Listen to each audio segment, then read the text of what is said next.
I'm 27 now, but one babysitting job from when I was 16 still sits in my chest like a weight I never put down. I've told the story a few times over the years, usually as a joke, but every time I do, my hands get cold. It wasn't loud or dramatic and no one got hurt, which somehow makes it worse. It was quiet, slow, and it felt wrong long before I understood why. The job was for a woman named Laura, a co-worker of my mum's.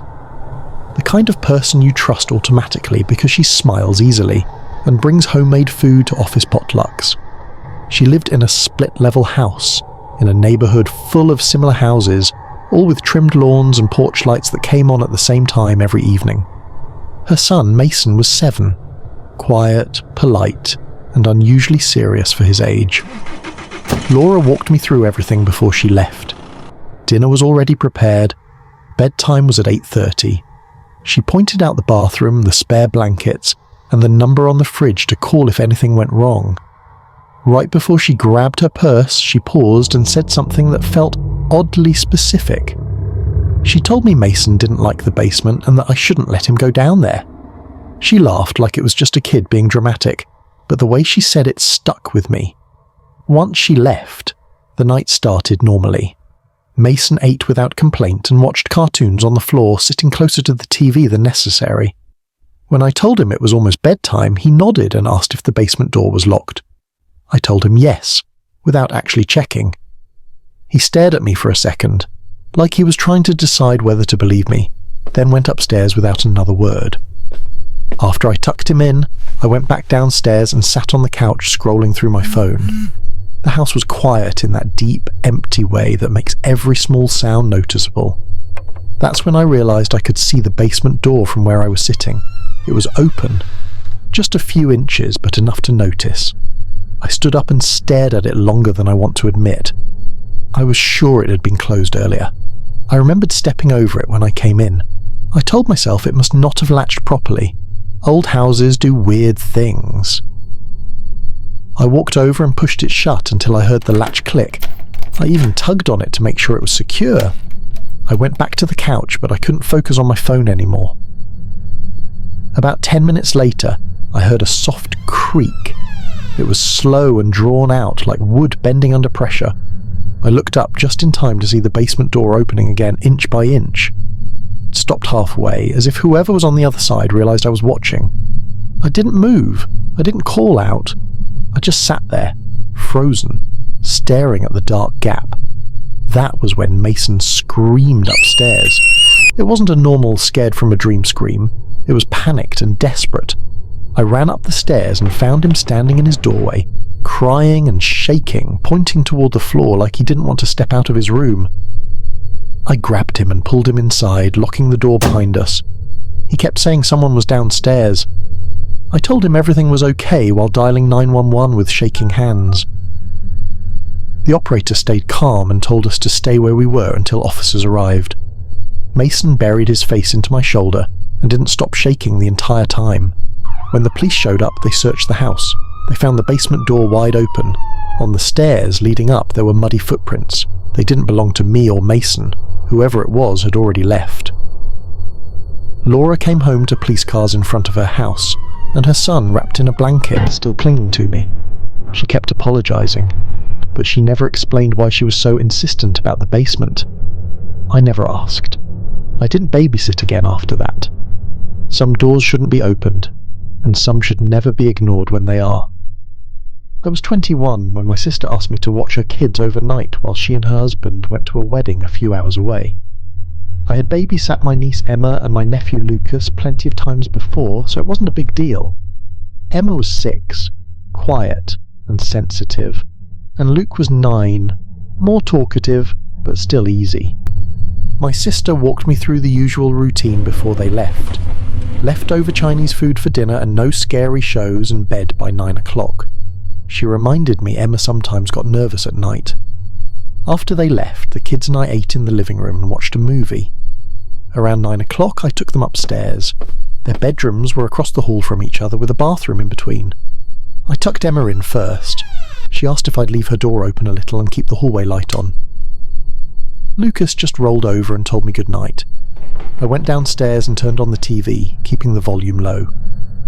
Around 9:30 I heard footsteps upstairs. I figured Emma needed something.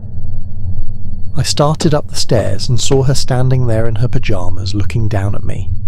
I asked what was wrong. She said I already came in her room and told her to go back to sleep, but she hadn't been able to. I stopped on the stairs and told her I hadn't been upstairs since I put them to bed. She thought I was joking. She said I stood in her doorway a few minutes ago and told her everything was fine in a whisper. I told her maybe she was dreaming it and walked her back to her room. I checked her closet and under the bed even though I knew nothing would be there. She settled back in, but she kept watching me as I left like she wasn't convinced. I went back downstairs telling myself kids mix dreams with reality all the time.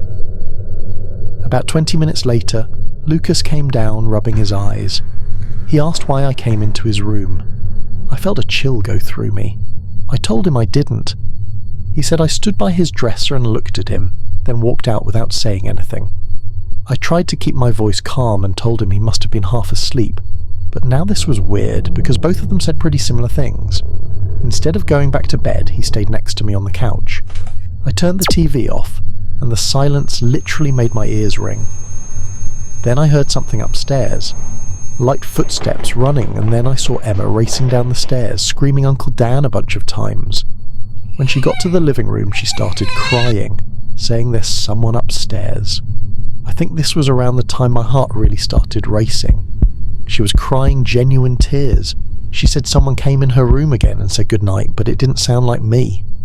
I told them to wait downstairs while I checked, but I wasn't going up there without a weapon. I went to the kitchen, grabbed a knife and headed up the stairs. The kids were still on the couch. I made it to the upstairs balcony that overlooks the living room. I did a little march as I walked across it to try to make them laugh, but it didn't work. I heard something in Emma's room. I peered inside and thought I saw something or someone. I quietly said hello so the kids wouldn't hear, but I wasn't expecting someone to respond. In a very weird, high-pitched voice, yet still sounding like a grown man, someone said, "Aren't they just so special?" I then realised what I was seeing was a really tall person standing next to Emma's bed. I'd guessed like 6'4". My heart was in my throat. I turned and ran down the stairs and grabbed the kids. I told them, "Put your shoes on now, we're leaving." Emma started to cry even more. I quickly saw why. Peering around the wall up the balcony upstairs was this grotesque-looking man doing peekaboo with his hands toward the kids.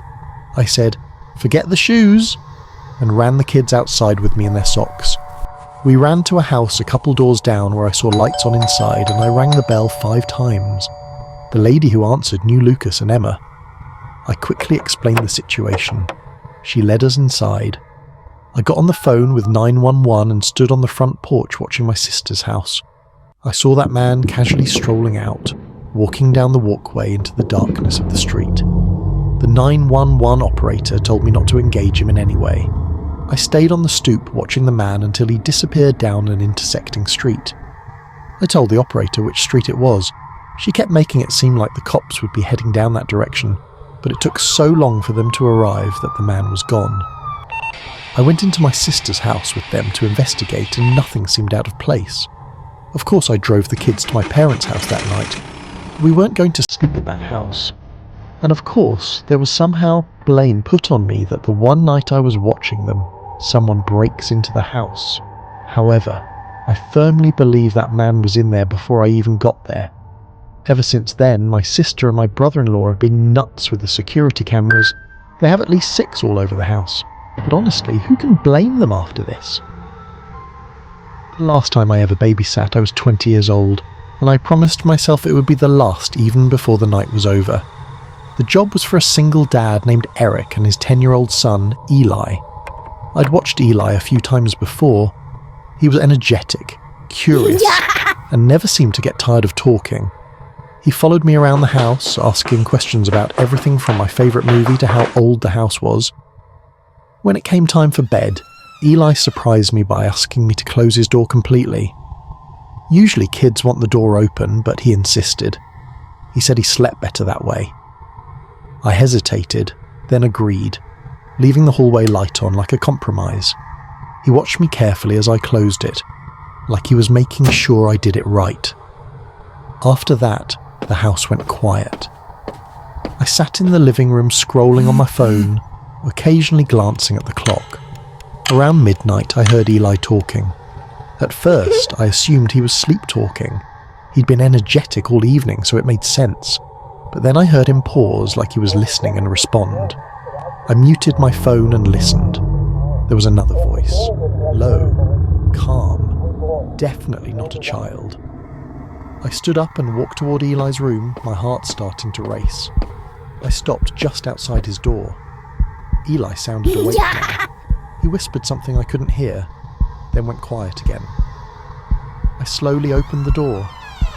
Eli was sitting upright in bed, staring into the corner of the room near his closet. His eyes were wide. He looked at me briefly, then back to the corner. He whispered, "He says you can't see him." I felt cold all over. I didn't ask questions. I grabbed Eli, pulled him out of bed and back toward the door. I didn't look at the corner. I didn't want to know what might be there. I ran us downstairs and out the front door, calling 911 as soon as we were outside.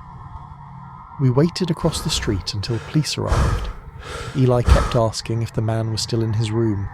I told him no, even though I had no idea. The officers went inside and searched the house. After a few minutes, one of them called me in.